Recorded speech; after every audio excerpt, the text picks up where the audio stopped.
This is Boxing Tickets NI in association with Violent Gentlemen.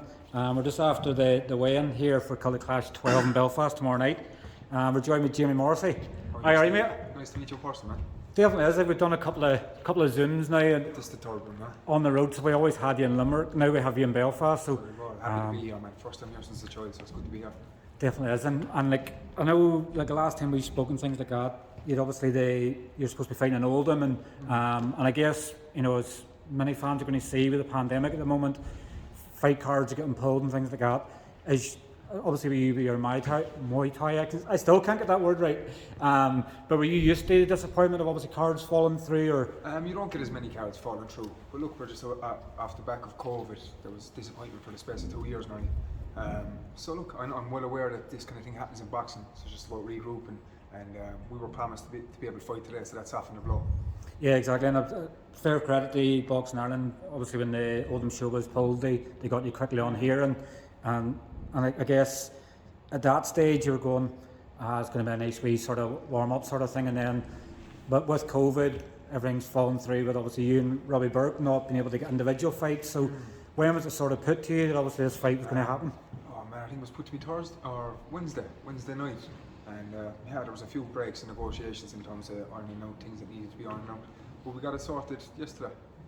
We got it sorted yesterday, set in stone. So. Well, was it more like waiting rounds and? Waiting rounds, yeah. Yeah, because you mostly campaign at super middle, and I think Robbie's probably more of a light heavy. That's right. So I guess it's the wee fine things, but it was always going to happen because I think the problem you had was if you didn't agree to fight each other, you were both off the card. This is it, like, you know what I mean? So if you're not willing to fight each other, I suppose you're in the wrong sport, aren't you? So it was unfortunate maybe that we couldn't get what we wanted to get initially, but look where we're at now. It's a good, exciting fight, so fair play to him for taking it, and I'm happy to be in this fight as well.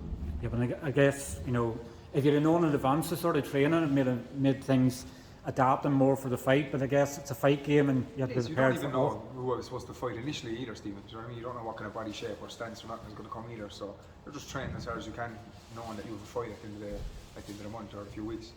You like being thrown in the lines then as well. Obviously the tougher the fight, probably the more we'll see the skills coming through, because you're still relatively a novice to pro boxing.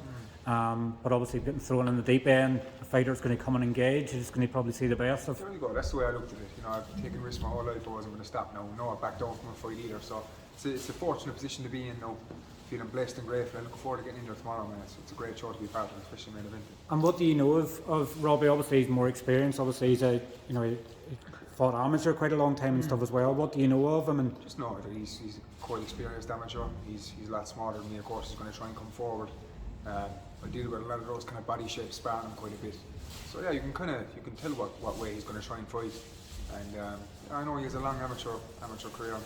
So all I want to know of him, I've seen a little bit in him, and yeah, fair play to him. And probably the winner moves on to probably potentially be Kildick. Yeah, they're saying that as well. Makes everything a bit more exciting. Not looking too far ahead, but potentially your third fight, you'll be fighting for a belt, and you're going, you couldn't ask for better. This is it, man. You know what I mean? That's what happens when you take risks. So, by putting yourself out there and be willing to take on challenges like this, you reap the rewards. Definitely, as I say, it's it's been made the other day. It's been the talks building. Probably potentially going down on paper as one of the best main events in Cully Clash. Yeah, they're saying it, are they?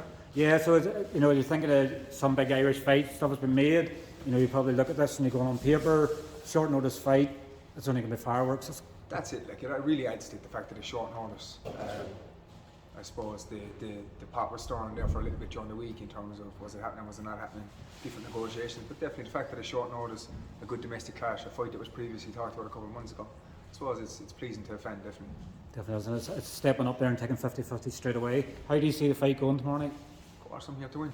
I'm here to win now. Definitely, it doesn't matter what it's going to be. If you have to stand toe-to-toe and have a war. That's what we'll have to do then if that's the case. Definitely is. Well, listen, Jamie, obviously thank you. We want to keep it nice and short and sweet. Thank you for your time, and obviously all the very best for tomorrow night. Thank you, Stephen. Great to meet you. Cheers, Jamie. Take care.